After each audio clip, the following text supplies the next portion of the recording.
Hello everyone, ये हमारा CTET का 2012 का जनवरी वाला पेपर है आपका। इसमें हम जो है साइंस के जो क्वेश्चंस पूछे गए थे उस वक्त वो करने वाले हैं। हम जो है इस क्लास में सिर्फ 10 क्वेश्चंस करेंगे। ओके, तो शुरू करते हैं।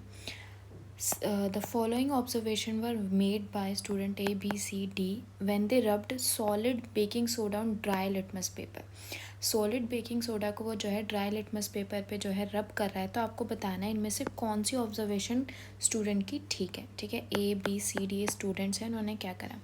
अब मैं आपको बताना चाहूँगी कि क्या होता है कि जब सॉलिड बेकिंग सोडा है ना, उसके आयंस जो है फ्री नहीं होते हैं। ठीक है, अब जिसकी वजह से क्योंकि वो फ्री नहीं है तो वो ड्राई लिटमस पेपर पे जो है काम नहीं करेंगे। ओके, अब वो काम नहीं करेंगे तो कोई भी चेंज होगा ही नहीं।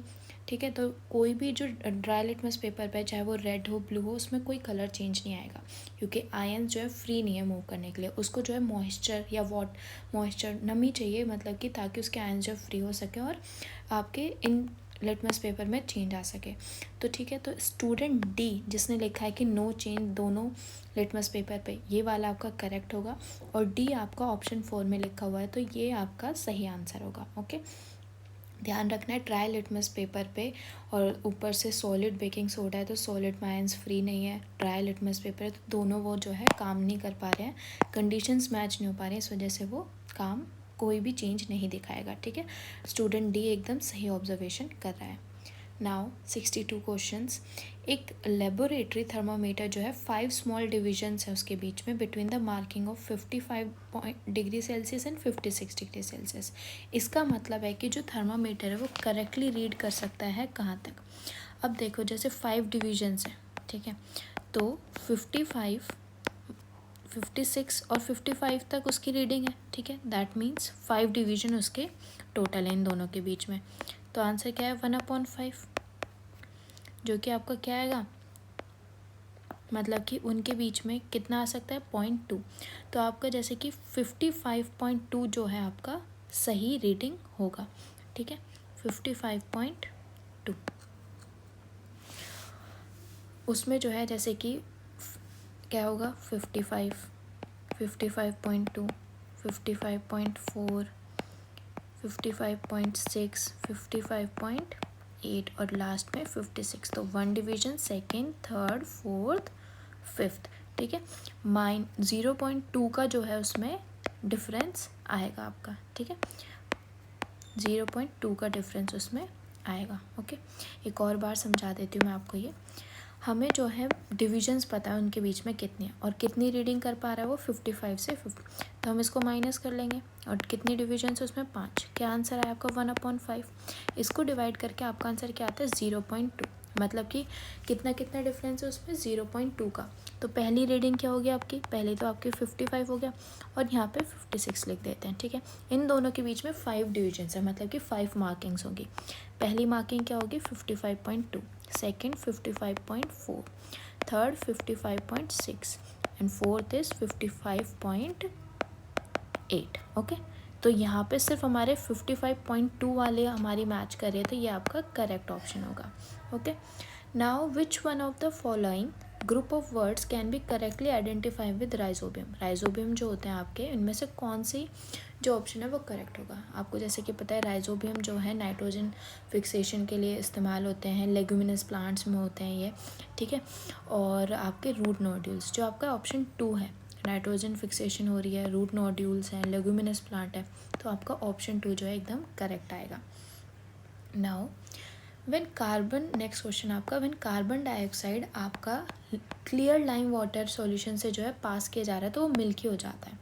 जो ये मिल्की अपीयरेंस है लाइम वाटर में, वो ऐसा क्यों होती है वो। ठीक है, क्योंकि ये तो हमें पता है कि वहाँ पे कैल्शियम कार्बोनेट होता है, तो वो कैल्शियम कार्बोनेट जो होता है वो इनसॉल्युबल कैल्शियम कार्बोनेट की वजह से जो है हमें देखने को मिलती है। ठीक है, ऑप्शन देख लेते हैं। Presence of impurity in lime water, ये नहीं होगा। प्रेजेंस ऑफ सॉल्युबल कैल्शियम, अगर वो सॉल्युबल होगा तो आपकी मिल्की कैसे दिखेगा वो। ठीक है, इनसॉल्युबल होता है वो। Curdling of milk due to lime in lime water, आपका ऑप्शन 2 ही करेक्ट होगा। ठीक है, now when electric current is pass through a metallic conductor, electric current जो है पास किया जा रहा है एक मेटेलिक कंडक्टर में, तो जो अमाउंट ऑफ हीट प्रोड्यूस हो रही है कंडक्टर के अंदर वो किस पे डिपेंड करती है। देखो हीट जो प्रोड्यूस होती है वो डायरेक्टली प्रोपोर्शनल, उसका जो फॉर्मूला होता है हीट का वो क्या है, H=I² RT। आई आपका करंट हो गया, रेजिस्टेंस एंड टी आपका टाइम। ठीक है, अभी इन तीनों पे तो डिपेंड ही करता ही है। ठीक है, तो इसमें कुछ नहीं है। अब दूसरा जो आपका रेजिस्टेंस होता है वो किस पे डिपेंड करता है, रेजिस्टेंस आपका डिपेंड करता है length of the conductor and area of the conductor, या आपकी उसकी रेजिस्टिविटी कितनी है। ठीक है, तो जैसे कि हम देख पा रहे हैं उसका लेंथ पे, उसका थिकनेस और उसका मटेरियल कैसा होगा। ठीक है, इन तीनों चीज़ों पे जो है वो डिपेंड करेगा कि उसका लेंथ, एरिया, उसका मटेरियल कैसा है। ठीक है, नाउ 66 क्वेश्चन, पेट बॉटल्स जो होते हैं आपकी एंड जार्स वो कॉमनली यूज़ किए जाते हैं आपके एडिबल आइटम्स रखने के लिए। ठीक है, एडिबल आइटम्स आप उनमें रख रहे हो तो पेट एक फेमिलियर फॉर्म है किस चीज़ की। ठीक है, पेट की जो फुल फॉर्म है वो आपकी क्या है, पॉली इथाइलिन